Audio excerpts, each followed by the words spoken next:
Praise the lord, అందరికీ వందనాలు. నేను ముందు వీడియో పెట్టాను, అది కూడా చూడండి. ఈ వీడియో కూడా వినండి. దేవుడు బైబిల్ గ్రంథంలో ఉన్నది ఉన్నట్టే మాట్లాడమన్నాడు. నేను ముక్కుసూటిగా మాట్లాడతాను. అందుకు నా కుటుంబ సభ్యులందరూ, అంటే మా నాన్నగారు బమ్మిడి సన్యాసరావు గారికి, బమ్మిడి విమలా గారికి పుట్టిన సంతానం అంతా నాకు దూరంగా ఉంది. ఎందుకంటే అమ్మ విషయం, నాన్న అయితే లేరు, చనిపోయారు. అమ్మ విషయంలో ఫస్ట్ నుంచి కూడా అమ్మని ఎవరన్నా ఏమనంటే ఒప్పుకోనన్నాను. దేవుణ్ణి నమ్ముకోకముందు అదే మాట అన్నాను.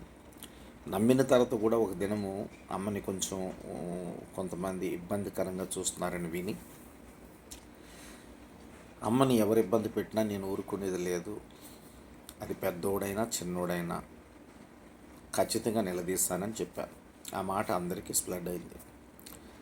ఏదైనా నేను ముక్కుసూటిగా మాట్లాడడంలో కొంతమంది, అంటే కుటుంబ సభ్యులు, రక్త సంబంధికుల్లో అందరూ నాకు దూరం అయ్యారు. మీరు దూరం అయిపోయిన మాత్రం నాకు అవసరం లేదు. నేనైతే ప్రార్థన చేస్తున్నాను.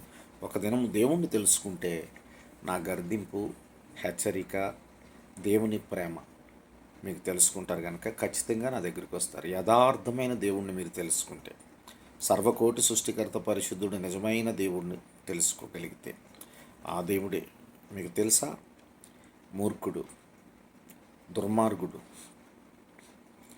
భయంకరమైన పాపిని రక్షించిన దేవుడు.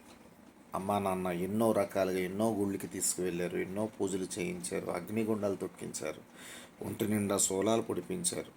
మొక్కలేని దేవుళ్ళు లేరు. ఇంట్లో ఇర్నమ్మ, వీరిబాబు, పేరంటాలు, గౌరీదేవి చాలామంది ఉన్నారు.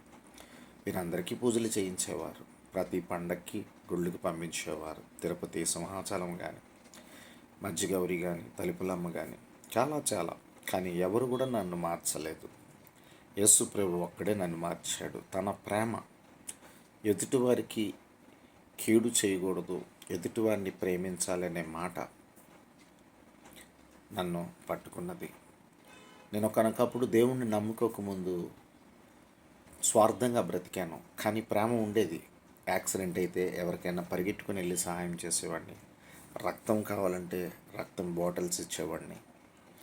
సహాయం కావాలంటే నా జేబులో డబ్బులు తీసి వారికి పెట్టేవాడిని. ఇవన్నీ దేవుడు చూశాడు.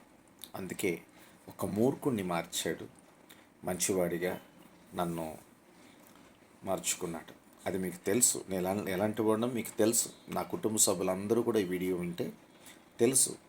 ముక్కుసూటిగా మాట్లాడుతున్నాను కనుక మీరందరూ నాకు దూరం అయ్యారు. మీరు దూరం అయిన మాత్రాన నా దేవుడు నాకు దూరం అవడు. నా దేవుడు ఎప్పుడు నాతోనే ఉంటాడు. కీర్తనలో 48:14 బైబిల్ గ్రంథం చదువుకోండి. ఈ దేవుడు సదాకాలం నాకు తోడై ఉంటాడు మరణం వరకు. అలాగే మత్తయి సువార్త మీరు చదువుకోండి. 28వ అధ్యాయం 18, 19, 20 వచనంలో యుగ సమాప్తి వరకు కూడా నాతో ఉంటాడు. నేను బ్రతికున్నంత వరకు నాతో ఉంటాడు. అలాగని నన్ను నిత్యాగ్నిలో వదిలిపెట్టడు.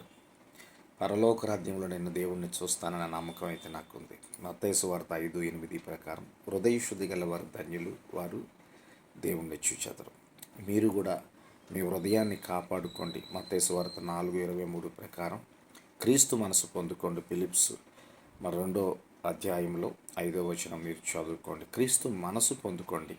ఈ వీడియో చూసిన మా కుటుంబ సభ్యులందరికీ దేవుణ్ణి తెలుసుకుంటే ఈ శైలేష్ పాలన మీకు అర్థమవుతాడు.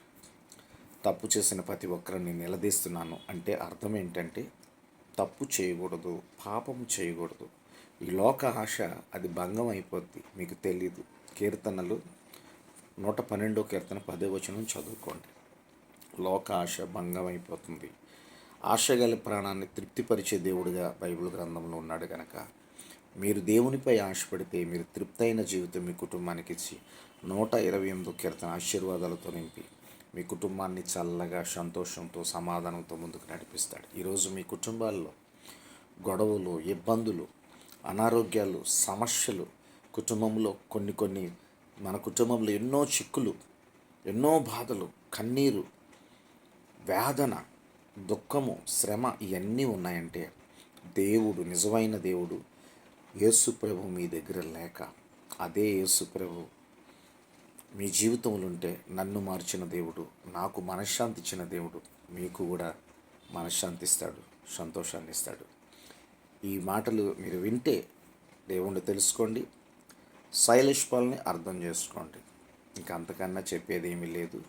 God bless you all. Praise the Lord. మీరు అందరూ దేవుడిని తెలుసుకోవాలని కోరుకుంటున్నాను. ఈ వీడియో చూసిన ప్రతి ఒక్కరు కూడా నిజమైన దేవుడు యేసు ప్రభు. ఆయన ఒక్కడే నీ జీవితంలో సంతోషం ఇవ్వగలడు. నీ జీవితంలో ఎన్ని రకాల బాధలు, శ్రమలు, దుఃఖము, వేదన ఉన్నాయన్ని తొలగించి నీ కుడిపక్క నుండి నీ రాకపోకలంది కాపాడేవాడు, నిన్ను కాపాడేవాడిగా ఉన్నాడు. 121 కీర్తన అధ్యాయం పూర్తిగా చదువుకోండి. ఆయన ఒక్కడే రక్షించేవాడు.